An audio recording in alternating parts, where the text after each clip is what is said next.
감사해요. 요즘에는 자라나는 어린이들에게 부모라고 하더라도 매를 들 수가 없잖아요. 매를 들면 아주 큰일 난다고 이렇게 알려져 있어요. 그런데 사실 어린이들은 가치 기준이 확립되지 않았기 때문에 잘못했을 때 바른 가치를 분별하기 위해서 사실은 매가 필요한 거예요. 그런데 문제는 이제 부모님이나 주위 분들이 교육적인 차원에서 매를 드는 것이 아니고 어떤 감정을 해소하기 위해서 매를 드는 경우가 있단 말이에요. 그래서 결국 매는 허용이 안 된다 이렇게 우리가 알고 있습니다. 그런데 성경에는 잠언 29장에 보면 채찍과 꾸지람이 지혜를 주거늘 임의로 행하게 버려둔 자식은 어미를 욕되게 하느니라 그랬어요. 우리가 교육적인 차원을 넘어서면 안 되지만 교육적인 차원이라면 바람직한 것이다 그렇게 말하고 있습니다. 반면에 성장한 사람들은 어때요? 성장한 사람들은 이미 가치 기준이 서 있어요. 잘못 서 있든 제대로 서 있든 가치 기준이 서 있기 때문에 아무리 잔소리를 해도 들어요, 안 들어요? 안 들어요. 매를 때리면 더 큰일 나요. 그러니까 다른 사람이 볼 때 틀렸다고 생각이 되어도 본인이 맞는다면 그 기준을 고집하게 되는 거예요. 심지어는 성경에 아니라고 해도 자기 고집을 부리는 거예요. 성경의 기준도 꼼짝하지 않아요. 그래서 만약에 어른들을 욕하고 구타하는 사건이 벌어졌다. 그러면 이것은 인격을 짓밟는 것이라 그래서 아주 큰 뉴스거리가 되는 거죠. 매 맞는 아내, 매 맞는 남편, 이것이 뉴스에 등장한 적이 있었잖아요. 이건 인격을 파괴하는 있어서는 안 될 일이라 하는 것이에요. 자, 그런데 오늘 본문에 보면 예수님이 아무 잘못도 없는데 채찍질을 당하는 이런 사건을 성경은 말하고 있어요. 머리에 가시관을 씌웠어요. 여러분, 면류관이라고 하는 것은 뭐예요? 승리를 상징하는 월계관이잖아요. 근데 거기에다가 가시관을 씌웠다고 하는 것은 조롱하는 의미가 있는 거예요. 홍포를 입었다. 홍포는 옛날에는 왕이 입는 옷이에요. 근데 이걸 빨간 색깔의 옷을 입혀가지고 왕이 저렇게 비참하다고 하는 것을 조롱하는 뜻으로 옷을 입힌 거예요. 그러면서 한술 더 떠서 3절에 보니까 유대인의 왕이여 평안할지어다 하며 손으로 때렸다. 누굴 때렸어요? 예수님을 때렸어요. 세상에 이런 버르장머리하고 이럴 수가 있는가? 뺨을 때렸다. 마가복음에 보면요, 침을 뱉었다 그래. 침을 뱉고 때렸다고 하는 거예요. 이 이상 더 큰 모독은 없어요. 여러분, 예수님께서 이렇게 비참하게 모독을 당하시고 모욕을 당하시고 조롱을 당하신 것은 엄청난 권력의 남용이에요. 또 자기들의 유익에 눈이 어두운 무지한 사람들의 절정이에요. 왜 정치하는 사람들에게 권력을 주는 거예요? 나라를 잘 다스려서 바로 백성들이 평안하고 행복하게 살게 하라고 권력을 주신 거예요. 왜 종교인들에게 권력을 준 거예요? 종교 공동체를 바른 길로 인도하라고 주신 거예요. 다시 말하면 우리로 하여금 바른 길로 인도해서 우리가 구원받고 하나님의 자녀가 되도록 하기 위해서 그런 공동체를 다스리기 위해서 주신 것이 권력이에요. 그런데 죄가 없는 예수님을 채찍으로 때리고 조롱하고 비웃고 있으니까 이거야말로 세계적인 큰 인격 모독의 사건이 그 권력을 남용하는 거예요. 역사적으로 독재자들은 이런 불의한 일을 저질렀어요. 독재자는요, 법의 지배를 받지 않고 자기가 법이에요. 자기 말이나 행동이 그대로 법이라고 하는 거예요. 그러니까 권세를 마음대로 휘두르는 거예요. 모든 나라나 개인들 위에 계신 하나님을 보지 못하는 거예요. 이것은 주인을 무시하고 자기 마음대로 폭력을 행사하는 어리석은 종과 같은 짓이다 하는 것이에요. 오늘 예수님이 당하신 이 비참한 일을 통해서 우리가 큰 은혜를 깨닫기를 바랍니다. 세상은 누가 창조하셨어요? 하나님이 창조하셨어요. 그러니까 사람을 비롯해서 모든 피조물이 하나님의 손길에 의해서 만들어졌는데, 그렇다면 사람을 비롯한 모든 피조물들은 하나님의 뜻을 따라야 되는 거예요. 하나님이 만드셨기 때문에. 여러분이 뭘 만들었다 그러면 여러분의 뜻에 맞게 만들어져야 되잖아요. 그런데 피조물인 인간이 권력을 휘둘러서 창조주 하나님의 아들인 예수님을 때리고 조롱했다고 하는 것은 다른 말로 하면 뭐예요? 종이 주인의 자리를 차지하겠다고 하는 거예요. 여러분, 세상은 이렇게 주인과 종의 자리가 바뀌는 경우가 많이 있잖아요. 가까운 북한에서는 한 사람을 위해서 모든 국민이 존재한다고 말하잖아요. 권력은 한 사람을 좋게 하는데 필요한 도구라는 거예요. 한 사람의 비위를 맞지 않는 행동을 했다 그러면 가차없이 그 목숨을 바쳐야 된다고 하는 거예요. 이거야말로 하나님의 자리를 차지하는 엄청난 권력의 남용, 엄청난 횡포잖아요. 하나님이 세상을 창조하시고 누구에게 맡기셨어요? 하나님이 세상을 창조하시고 사람을 만들어서 사람에게 관리를 맡기셨어요. 그러니까 사람이 이 세상을 관리할 때 누구의 뜻대로 관리를 해야 돼요? 하나님의 뜻대로 관리를 해야 돼. 그런데 인간이 죄를 범함으로 말미암아 세상이 온통 쓰레기로 변하고 썩은 냄새가 나는 것으로 바뀌게 되었다고 하는 거예요. 그래서 하나님은 예수님을 보내서 이 세상을 원상복구하기 위해서, 그리고 이 세상을 제대로 다스리게 하기 위해서 예수님을 보내셨다고 하는 것입니다. 그런데 주인을 몰라보고 종들이 예수님만 죽이면 우리가 다 차지할 수 있다, 우리가 다 누릴 수가 있다, 이렇게 생각한 거예요. 얼마나 엄청난 일입니까? 여러분, 세상에서 장사를 하는 분들이 제일 힘든 것이 뭐냐 그렇게 물어보니까 제일 힘든 거는 가게가 잘 되잖아요. 그러면 주인이 내놓으라고 그런대요. 우리가 한다고. 그러면 그동안 투자한 거 하나도 못 건지고 그냥 나가야 돼요. 그럼 참 이게 어렵잖아요. 그러니까 국가에서는 자세히는 모르지만 몇 년 동안 이렇게 장사할 수 있는 그런 거를 법으로 만들어줬죠. 계약하고 나서 금방 달라고 그러면 안 되잖아요. 그러니까 몇 년 동안은 이렇게 장사할 수 있도록 법으로 정해진 걸로 제가 알고 있어요. 근데 여기서는 정반대예요. 뭐예요? 종이 주인의 자리를 차지하겠다고 주인을 때려가지고 내쫓는 결과를 가져온 것이에요. 여러분, 복음이라고 하는 것을 여러 가지로 설명할 수 있지만 핵심적인 것은 뭡니까? 여러분의 모든 삶에서 하나님의 주권을 인정하는 거예요. 하나님이 주인이시라고 하는 걸 인정하는 거예요. 우리가 예수 믿고 구원받는다고 하는 것은 내 모든 삶에 하나님이 주인이십니다, 하나님이 나의 인생의 구세주이십니다, 이것을 고백하는 것이에요. 그런데 그러니까 어떻게 돼요? 복음을 들으면 우리가 어떻게 해야 돼요? 변해야 되는 거잖아요. 그래야 예수님을 믿게 되는 것이고, 우리가 고집을 부리고 내가 가진 지식, 내가 가진 인생의 경험을 앞세우고 고집을 부린다고 한다면 아무리 어떻게 예수님을 믿겠습니까? 예수님. 그렇기 때문에 세상 사람들이 오늘 예수님을 욕하고 복음을 거부하게 되는 것이에요. 그래서 복음은 뭐냐?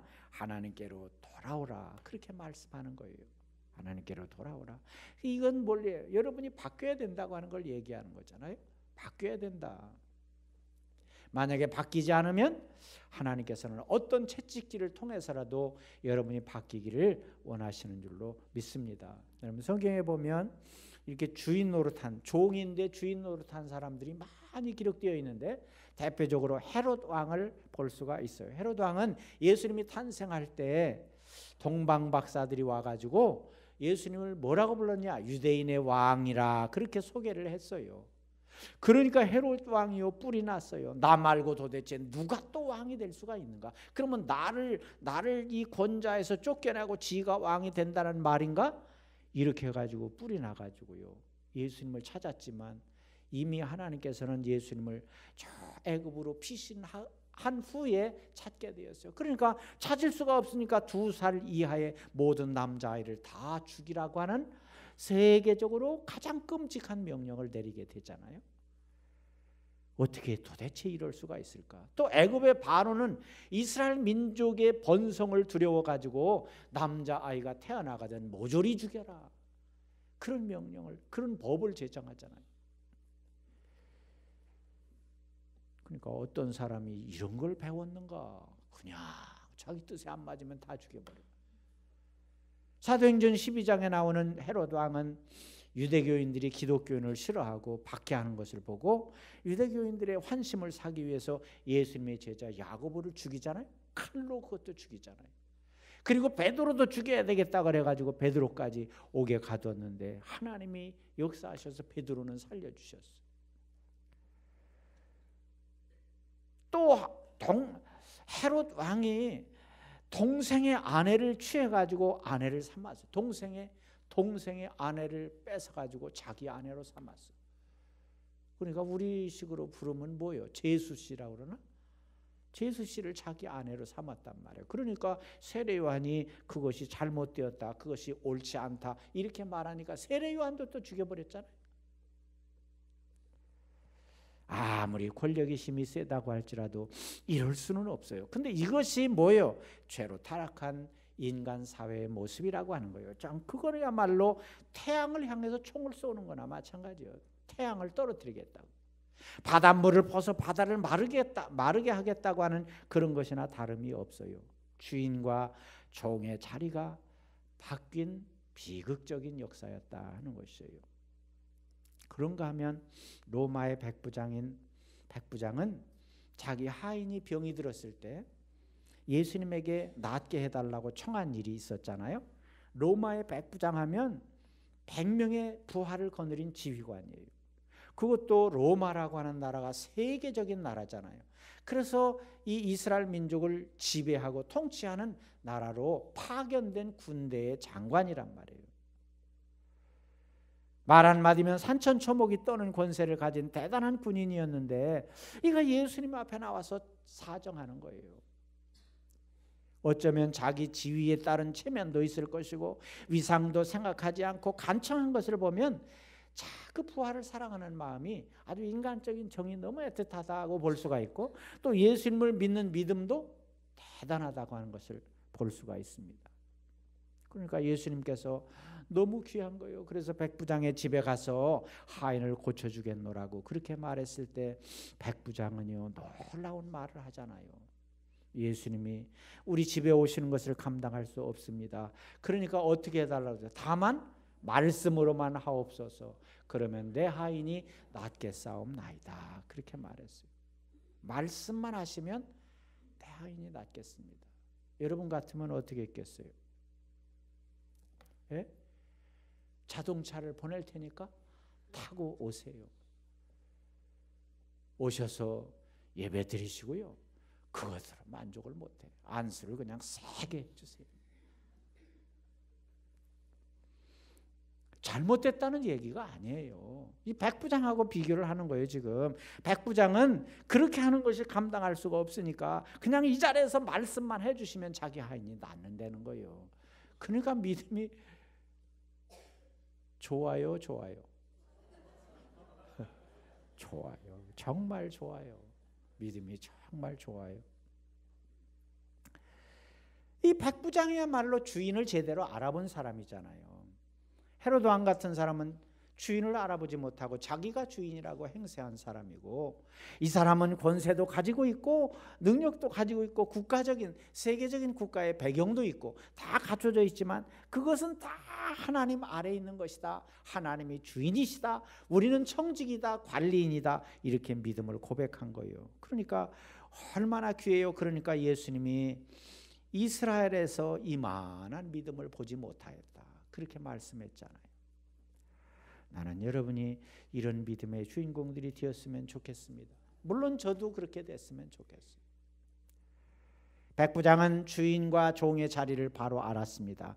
자기가 있어야 될 곳과 있지 말아야 될 곳을 정확하게 알았습니다. 이것이 사람의 본분이고 도리예요.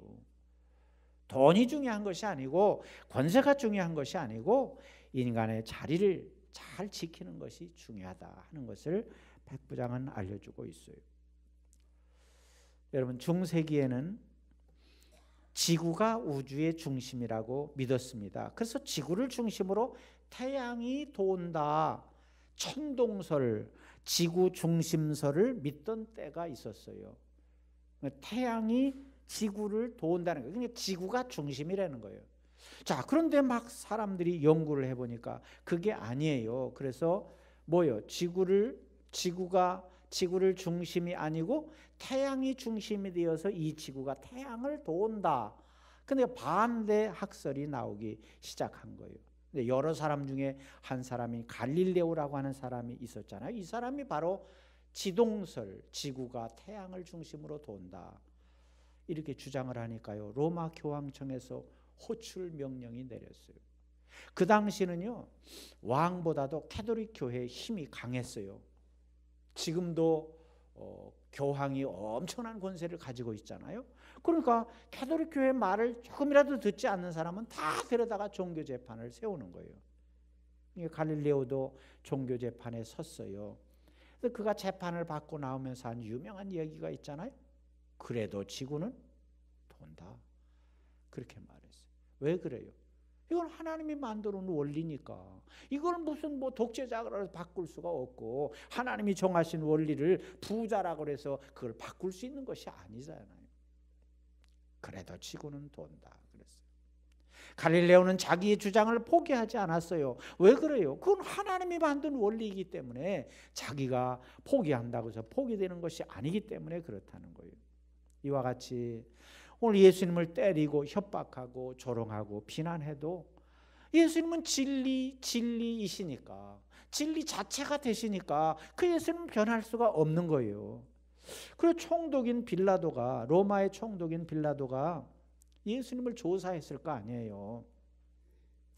그런데 18장 38절에 보면 나는 그에게서 아무 죄도 찾지 못하였노라. 19장 4절에 보면 내가 그에게서 아무 죄도 찾지 못한 것을 너희로 알게 하려 함이라. 여기서 끝나지 않고 19장 6절에 나는 그에게서 죄를 찾지 못하였노라. 무려 3번이나 반복해서 나는 예수님에게서 죄를 찾지 못했다, 그렇게 말하고 있어요. 당시 최고의 실권자잖아요. 그러니까 법을 얼마나 잘 알겠어요. 예수님에게서 죄를 찾기 위해서 두 눈을 부릅뜨고 보아도 죄를 찾아볼 수가 없어. 노련한 권세자의 눈으로 예수님을 보아도 죄를 발견하지 못했다고 실토하고 있어요. 근데 그뿐만이 아니에요. 총독이 재판을 하려고 자리에 앉았는데 긴급하게 아내가 통지문을, 뭐라고 그래야 되나, 아내가 편지를 써서 보냈어요. 마태복음에 보면 총독이 재판석에 앉았을 때 그의 아내가 사람을 보내어 이르되 저 옳은 사람에게 아무 상관도 하지 마옵소서. 오늘 꿈에 내가 그 사람으로 인하여 애를 많이 태웠나이다. 편지를 쓴 게 아니라 사람을 통해서 전갈이 왔어요. 아내가 꿈을 꾸는데 예수님 때문에 많은 애를 태웠다. 그러니까 절대로 예수님에 대해서 당신은 절대로 건드리면 안 된다, 이렇게 사람을 시켜서 전달이 왔다 하는 거예요. 그러니까 뭐예요? 어떤 꿈을 꾸었는지 우리는 알 수가 없어. 그러나 중요한 것은 절대로 예수님은 바른 분이다 하는 것을 아내도 알게 되었다고 하는 거예요. 그래서 아내의 말을 들으면 자다가도 떡이 생긴다고 그랬나. 그런데 빌라도는 아내의 말을 들었지만 그대로 따르지 않았어요. 여러분, 금반지는요, 시궁창에 빠져도 금반지잖아요. 다시 건져서 그냥 깨끗하게 씻으면 빛나는 금반지요. 진리는요, 어떤 환경 가운데서도 변하는 것이 아니에요. 제자들이 갈릴리 호수를 지날 때 태풍을 만났잖아요. 타고 가던 배가 막 파선 직전까지 이르렀어요. 그러니까 제자들이 당황되니까 주무시는 예수님을 깨웠잖아요. 우리를 구원해 달라고, 우리가 죽겠다고 그랬을 때 예수님께서 뭐라고 하셨어요? 어찌하여 무서워하느냐, 믿음이 작은 자들아 하시고 일어나사 바람과 바다를 꾸짖으시니 잔잔하게 되었다고 하는 거예요. 그러니까 예수님은 태풍을 만나고 지진을 만났다고 해서 달라지는 분이 아니라는 거예요. 진리 자체가 되시기 때문에 그래요. 여러분, 우리가 환경이 아무리 안 좋아도 우리의 믿음이 변하는 게 아니에요. 뭐 돈이 떨어지고 질병에 걸리고 여러 가지 악한 환경이 있다고 할지라도 예수님의 복음은 절대로 변하지 않는 줄로 믿습니다. 진리는요, 칼 앞에서도 변하지 않아요. 암벽 앞에서도 변하지 않아요. 무서운 군대 앞에서도 변하지 않아요.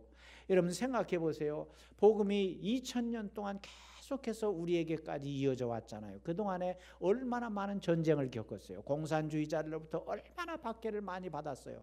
제국주의자들로부터 얼마나 박해를 많이 받았어요. 성경이 불에 태워지고 교회가 불살라지고 엄청난 고난을 당했어요. 그런데요, 진리는 1.1핵도 변함이 없어. 지금도 예수 그리스도를 믿어야 구원받는다고 하는 이 진리는 계속해서 온 세상에 널리 퍼져가고 있는 것이에요.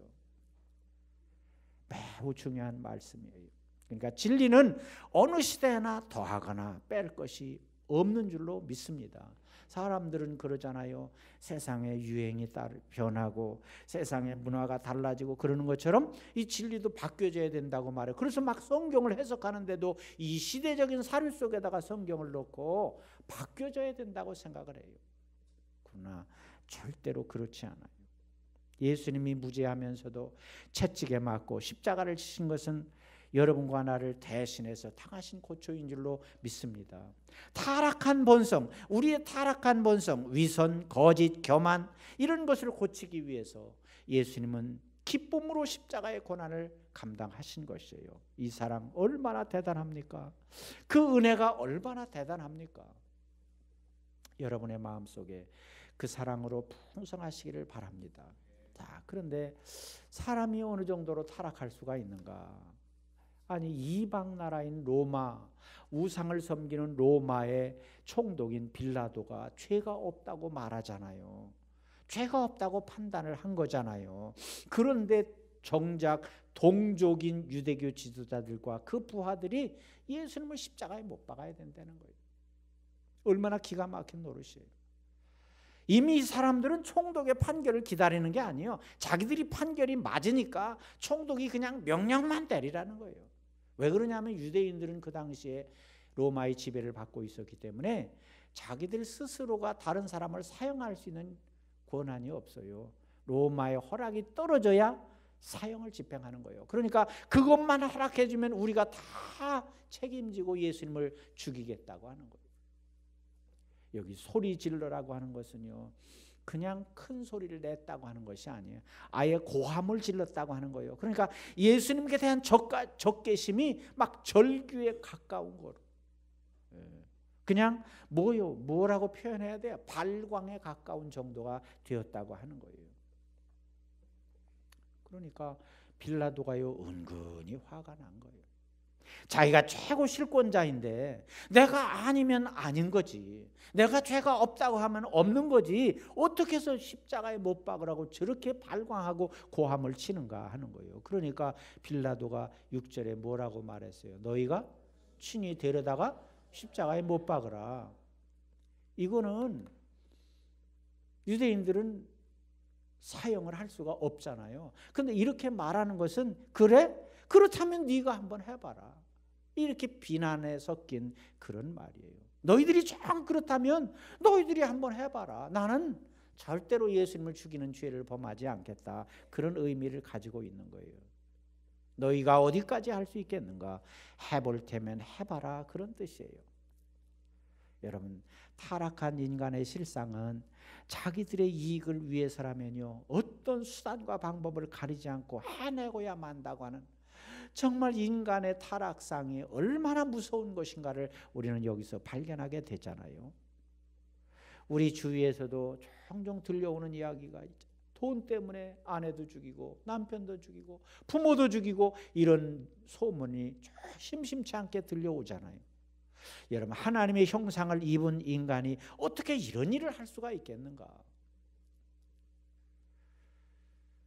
타락한 인간이 사탄의 탈을 쓰고 할 수 있는 일이에요. 그러니까 여러분, 중요한 것은 사탄은 우리 눈에 보이지 않지만 타락한 우리 인간을 이렇게 잡아서 악하게 사용하는 것이 사탄의 존재라고 하는 것이에요. 그러니까 우리는요, 감정을 따라 살면 안 돼요.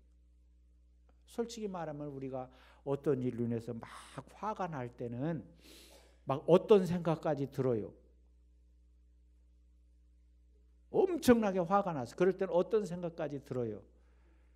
차마 입으로 말을 못하지. 막 하려고 하는 생각이 들잖아요. 그렇다고 해서 그 감정을 따르면 안 된다니까요. 그 감정이 안 생길 수는 없어, 사람이니까. 그래서 감정이 생기더라도 하나님의 말씀에 자기 감정을 비춰봐야 되는 거예요. 그래야 우리는 사탄에게 쓰임 받지 않는 거예요. 여러분, 그렇게 악한 짓을 하는 사람이 따로 정해져 있는 것이 아니에요. 우리도 그럴 수 있는 얼마든지 가능성이 있는 사람들이에요. 다만 하나님의 은혜로 우리가 잠재워져 있고 하나님의 은혜로 그런 감정을 따르지 않기 때문에 우리는 그 자리에 속하지 않는 거예요. 사랑하는 여러분, 감정에 속지 말아야 돼. 이것은 사탄에게 속는 것이에요. 하나님의 말씀이 기준이 돼야 될 줄로 믿습니다. 그렇다면 중요한 것은 여러분은 어느 편인가가 중요하다. 여러분, 누군가가 매를 맞고 있다 그래 보세요. 누군가가 매를 맞고 있어. 여러분이 판단할 때 여러분이 때리는 것은 아니요. 옆에서 지켜볼 때 아니 저 사람이 잘했는데, 아니 이 사람이 잘했는데, 그런 기준이 있잖아요. 그러니까 어느 편인가 편을 선택하게 되죠. 때리는 사람의 편에 서든가 아니면 매 맞는 사람의 편에 서든가 둘 중에 하나 편에 서게 돼요. 자, 그런데 만약에 때리는 사람의 입장에 섰다면 여러분 어때요? 많이 때릴수록 기분이 어때요? 좋죠. 내가 그 편이니까. 아니, 내가 지금 무슨 얘기를 하는 거야? 때릴수록 좋고요. 스트레스가 확 풀리죠. 대신 그 사람이 해주니까. 근데 만약에 매 맞는 사람의 입장에 서게 되면 맞으면 맞을수록 어떻게 돼요? 그 사람도 고통을 받고 그 사람이 고통받을수록 나도 고통스러운 거죠. 이렇게 중요해요. 예를 들어서 운동 경기 보세요. 운동 경기. 우리나라하고 일본이 뭐 경기를 한다 그러는데 누가 이겨야 돼요? 우리나라가 이겨야 되잖아요. 그럼 여러분은 또 어느 나라의 편이에요? 반드시 우리나라의 편이 되잖아요. 그러니까 우리나라가 지면 씩씩거리고 이기면 좋아하는 거예요. 그러니까 어디에든지 우리가 편에 속하게 되는 거예요. 자, 그러면 우리는 어느 편에 서야 될 것인가? 우리나라에 탈북한 이 북한의 선수가 하는 말을 들었는데, 우리가 일반적으로 이렇게 듣는 소문에는 북한 선수들은 이제 무슨 아시아 경기대회나 세계대회 지고 가면 어디로 간다 그러잖아요. 수용소로 간다 뭐 이런 얘기가 들리잖아요. 그러니까 그게 궁금한 거야. 그래서 그걸 그 선수에게 물어봤어요. 그랬더니 그 선수가 하는 말이 어느 나라에 졌느냐의 문제라는 거예요. 미국에 지고 일본에 지는 건 아무 상관이 없대. 근데 우리나라에 진 선수는 수용소로 가야 된다는 거예요. 어떻게 한 민족인데 이럴 수가 있어? 아니, 다른 나라면 몰라도 어떻게 우리나라한테 졌다고. 그러니까 거기 있던 선수가 그렇다고 우리가 또 져줄 수는 없고, 이렇게 고민하는 거예요. 그러니까 우리는 무엇을 하도요 어느 편인가 속하게 돼 있어요. 도둑은 도둑질 잘하는 사람에게 속하는 거예요. 그게 나쁜 걸 알면서도 거기에 속하는 거예요. 선을 행하는 사람은 선한 편에 속하는 거예요. 여러분, 중요한 것은 예수님이 지금 매를 맞고 있는데 예수님의 편이 돼야 될 것인가, 아니면 때리는 사람의 편이 돼야 될 것인가, 이게 우리에게는 중요한 거예요. 여러분은 어느 편이에요?